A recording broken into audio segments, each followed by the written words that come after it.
Hello, recappers! Today's movie starts with Maisie's father in the hospital, in very serious condition.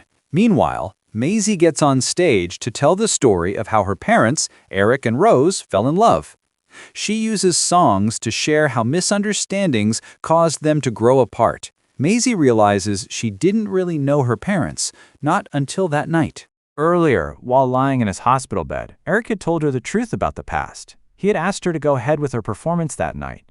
But even as she sings on stage, Maisie keeps wondering if her mother, Rose, ever really knew who Eric was. As she sings their story, she misses a call from Hamilton Hospital. Then she spots what looks like a shadow of her young father in the audience, and imagines herself walking toward him, back in the year 1966. At that time in Hamilton, young Eric steals some beer from a shop just for fun. He drives off while others get caught. Then he sees Rose standing near a lake. She pretends she's feeding ducks, but Eric doesn't believe her. When it starts to rain, he offers her a ride because she clearly has no other way home. He sees that she's cold and kindly gives her a blanket. Rose says she lives an hour away in a place called Rangiatia.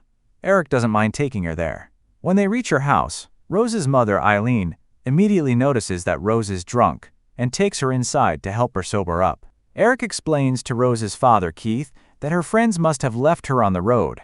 Keith thanks Eric for bringing her home safely.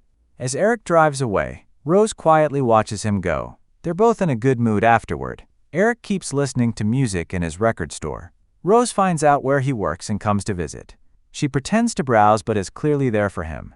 Eric wonders if her parents were upset that night, but Rose says they'll get over it. Now living in town, she wonders if Eric will ask her out. When he hesitates and looks unsure, she decides to leave. Eric follows her and says he knows her mother doesn't like him. Rose doesn't care. She tells him to pick her up at 6 o'clock. Her friends help her get ready for the date, but Rose gets anxious when Eric is late. As he stops to ask another woman for directions, Rose sees them talking and gets jealous. When he arrives, she shuts the door in his face. He sings to her outside to show he's genuinely interested. She forgives him, and they go on a date. After that, they begin seeing each other more often. Rose enjoys dancing with him, but she feels uneasy when she sees him looking at another woman. Later, when Eric wants to introduce her to his friends, Rose excuses herself to the restroom. She watches from a distance as Eric hugs the woman from earlier and even dances with her. Angry, Rose walks out. Eric follows her to ask what's wrong. When Rose questions him about the woman, Eric explains that she's just a friend, and it would have been rude not to dance with her. To prove how serious he is, he kisses Rose, and things get better between them. He takes her on a bike ride, and they have a quiet picnic on the beach. When she asks what he usually does on family holidays, Eric says he helps his dad with his cleaning business. When she asks to meet his father, Eric kisses her again. Rose then opens up, telling him she's a virgin, in case he's expecting something.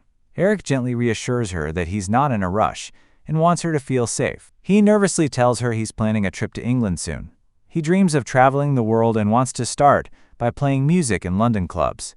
He plans to be away for a year or two before getting stuck in Hamilton with a job he doesn't love, like his father's. Rose is clearly disappointed, but asks about his going-away party. She shows up at the party to support him. Eric's dad, Barry, gives a speech, teasing Eric's childhood dream of traveling. He jokes that he and his wife, Isabel, will finally have some peace when Eric is gone. Still, he wishes him luck and shares a memory of Eric getting seasick and vomiting on his mom. While Eric is busy with guests, Rose goes into the house to put down her glass. She ends up in Eric's bedroom and secretly slips her photo into his passport. Then, she hears something and realizes Barry is cheating on Isabel with another woman. Upset, Rose quickly leaves the house. Eric's friends stop him from chasing her, saying he's leaving soon anyway. On the boat, Eric feels happy to have Rose's photo with him. He meets his roommate, Stuart, who plays the bagpipes. Eric writes letters to Rose about how weird Stuart is. Rose reads them fondly while dining with her parents. She gets into technical college and continues reading Eric's letters. Women try to flirt with Eric, but he ignores them. He tells Rose to enjoy the New Year's party, but deep down, he hopes she's not with another guy.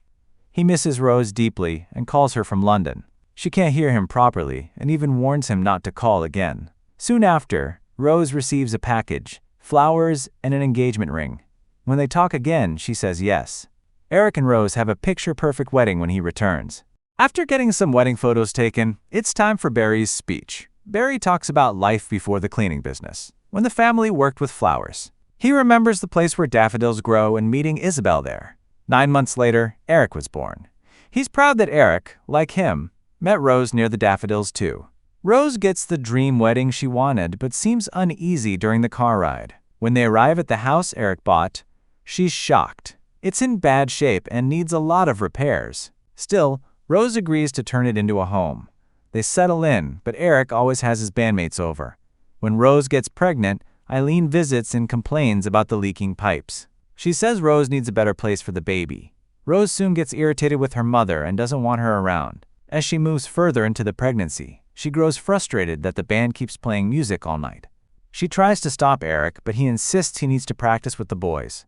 After her mother leaves, Eric throws a big party for the band while Rose is still pregnant. She feels exhausted and wants everyone to leave. But Eric keeps entertaining the guests. He tries to introduce Rose to a band manager, thinking it's a great opportunity. But Rose has had enough and quietly disappears. Eric searches for her everywhere and finds Barry outside the house. When he comes back, Barry isn't surprised that Rose left, given the way Eric lives. Eric insists he's at least a better man than Barry and wonders how Isabel tolerates all the cheating. Barry claims Isabel stays because he's a good provider. They get into a fight when Barry tells Eric to get a real job and support his wife properly. Eric drives to Rose's place and ignores Eileen when she tries to stop him. He packs Rose's bags and asks her to come back with him. Despite Eileen's protests, Rose sits in the car and kisses Eric. When they arrive home, Rose finds the house clean and the nursery perfectly set up. She wonders how they could afford it, and Eric tells her he has joined his father's cleaning business. Years go by. Eric keeps working with his dad and puts up with Barry's constant criticism. For Rose's sake, he's happy because she seems content with their life and continues caring for him. One night, while Rose is calming baby Maisie, Eric gets a disturbing phone call and steps out. He meets Barry's mistress, who begs Eric to take Barry away. She says he suddenly stopped moving in bed and scared her. When Eric enters the room, he sees that Barry has died. The mistress begs him to take the body away. She knows her husband wouldn't understand the affair and would take her children away if he found out. Eric locks himself in the room in shock. After a long moment, he finally drags Barry out, angrily telling the woman to stop spraying perfume all over the room. That night, Eric comes home tired and tries to get intimate with Rose. She feels uncomfortable with his touch, even though she lets him be with her. At Barry's funeral, Eric tries to give a speech but can't. It was always Barry's thing. Eric gets distracted when he sees the mistress at the wake. He pulls her aside into a room. Rose sees them and watches from a distance as Eric scolds the woman for showing up. She gives Eric some of Barry's belongings left at her place. Rose breaks down in tears. She now suspects Eric and grows distant. She starts ignoring him, even when he compliments her. She refuses to drink or dance with him at parties. Eric doesn't understand why she's acting this way in front of his friends. He tries to talk, but Rose is disgusted and walks out on him. At a birthday party for one of their daughters, Isabel notices the tension between Rose and Eric. She talks to Rose about the sacrifices women make as mothers. Isabel admits she knew about Barry's affairs and says Eric didn't want her to find out. She guesses that Rose might be going through something similar and encourages her to be thankful that Eric still comes home. Later, Eric brings home some daffodils. Both daughters want to give one to their mother, Rose. Eric gives one to her too, but Rose pulls away and says, "Don't touch me."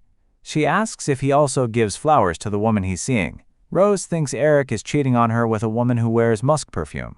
She remembers smelling it on him the night Barry died, and again at the funeral, when Eric took that woman into a room in front of everyone. Rose says she felt embarrassed that day. She keeps asking Eric if he still loves her, but he doesn't answer. She thinks the worst, that he's having an affair, and believes he's a bad example for their daughters, so she takes the kids and leaves. Maisie remembers the last time she saw both her parents together. It was when she was 4 years old, the same day they got divorced. But Eric always remembered the last time he saw Rose. Years later, walking alone on the street. That day, after Maisie returns from her performance to the hospital, she finds out that Eric has passed away. Later, she meets Rose at a park. She wants to share everything Eric told her. She starts by saying what Eric said he would have done the last time he saw her. And that's how our story ends. What did you think about the ending? Let me know your thoughts in the comments below. If you enjoyed this recap, don't forget to like, subscribe, and hit the bell so you don't miss our next breakdown.